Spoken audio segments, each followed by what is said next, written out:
Hey y'all, I'm Cat, and today I wanted to talk about some of my favorite scary Skyrim theories. I love creepy, scary, chilling things, and over the years I have read some excellent fan theories that have stuck with me.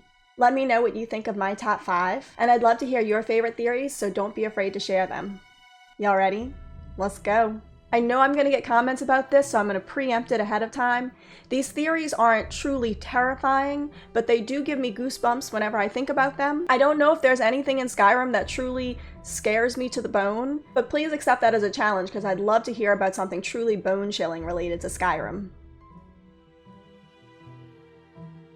I've heard some really interesting theories surrounding Rada's murder. Some fans have suggested that Willem is the murderer. He does know where the body is, after all. Others have suggested that Narfi murdered her and has blocked the memory because it's too traumatic to relive. There's also a theory that Benaris Fulton, a vampire, killed her. His journal provides some indication that this could be true. He was at Valmir Inn looking for a lead to the blood spring. He was also looking for dinner.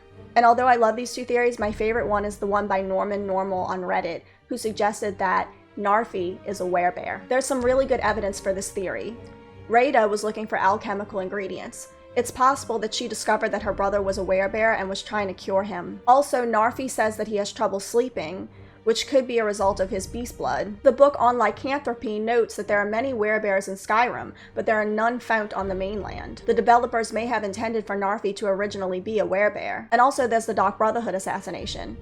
Who would have interest in killing such a lowly man who has no family and no wealth?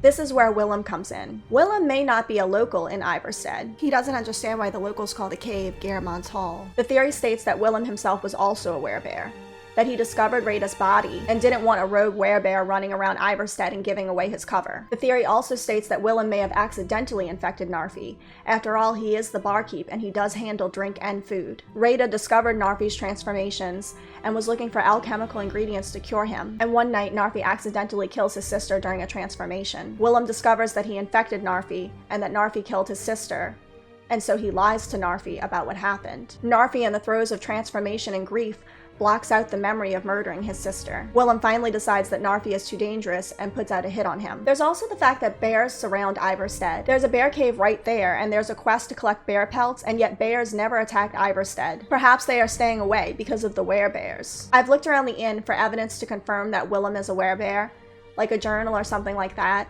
but I haven't been able to find anything. If y'all have ever found any extra evidence to support this theory, please let me know. I did some research, and I found out that in one version of the Norse myth, Narfi was the son of Loki, and Narfi transformed into a wolf to kill his brother. Narfi in Norse also means straw, and the quest is called The Straw That Broke. I think this indicates that Narfi was either meant to be a werewolf or a werebear as a twist on the Norse myth. Of course, this is just a theory, and the developers may have never intended this, but I would have loved if Narfi would have transformed into a werebear during the Dark Brotherhood quest to assassinate him.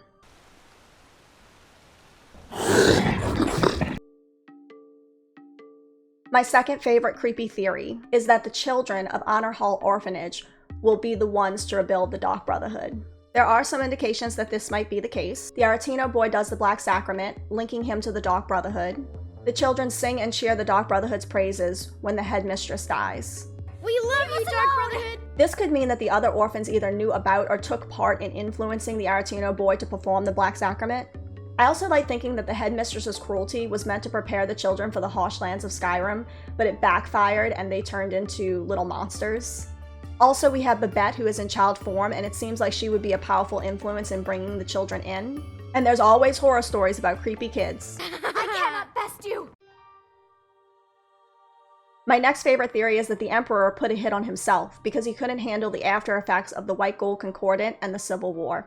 That's why he gives up so quickly, and he has this strange calmness and acceptance about him at the end. You and I have a date with destiny, but so it is with assassins and emperors, Yes, I must die, and you must deliver the blow. It is simply the way it is. You're gonna give up just like that, huh? But I wonder. It could explain the large sum of money and the fact that the hit was ordered by one of his most trusted advisors. You might be asking, well, then why have the decoy and all of that? Well, the Emperor probably didn't have much say-so in that. His men would have wanted to protect him. Perhaps he just wanted to put an end to the reign that ruined his reputation. Another theory that keeps me up at night is who is the Night Mother? Not only is the Night Mother and sister's relationship creepy, but there's also the question of who she is that brings up many creepy theories. The only explanation we get is that the Night Mother is the wife of Sithis. But what if she is just a corpse, and her voice is actually the voice of Sheogorath, the Daedric Prince of Madness? There are some indications that this could be true. The first one being that her most loyal servant is a madman.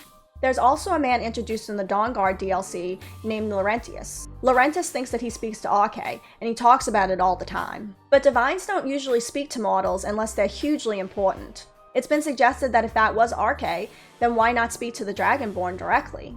The other members of the Dawnguard talk behind Laurentius's back and doubt his claims that he talks to Arche. He's basically treated as insane, but he does seem to be getting help from someone. He knows where vampires are holding Dawnguard members, and seems to be immune to vampire powers. So either he's getting help from Arche, or he's getting help from someone else. Sheogorath could be pretending to be Arche. He loves messing with mortals just for fun. There's also a woman I encountered recently in Merwin who's known as the Night Mother to the Dark Brotherhood, and her name is Magia Severia. I was initially shocked that she was just a mortal woman, so I'm thinking she might be the preserved corpse that we see in Skyrim. And maybe that's all she is, a corpse, and Sheogorath might be speaking through her.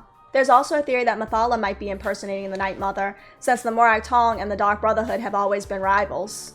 Mathala is the Daedric Prince of murders, plots, conspiracy, and deceit. Mathala may have wanted to cause chaos within the Morag Tong, causing the Dark Brotherhood to splinter away from the group, and she's been misleading the Dark Brotherhood ever since. Mathala is also a Daedric Prince that likes to mess with mortals for fun. I prefer the theory that it's Sheogorath.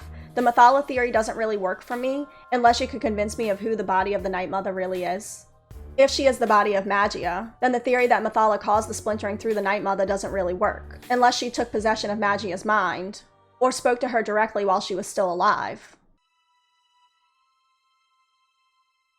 My last favorite creepy theory is kind of a broad one, and that is the lack of technological advancement across Tamriel as being the responsibility of the Aedra for fear of losing believers, and the Daedra who feed off of fear and powerlessness.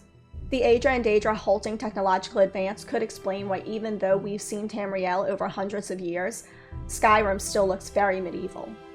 The one group that focused on technological advancement, the Dwemer, suddenly disappeared. And I like to think of the Dwemer disappearance as a warning. Alright y'all, those are my top 5. Please let me know yours. Thank you so much for watching, and if you liked the video, don't be afraid to subscribe. Bye y'all.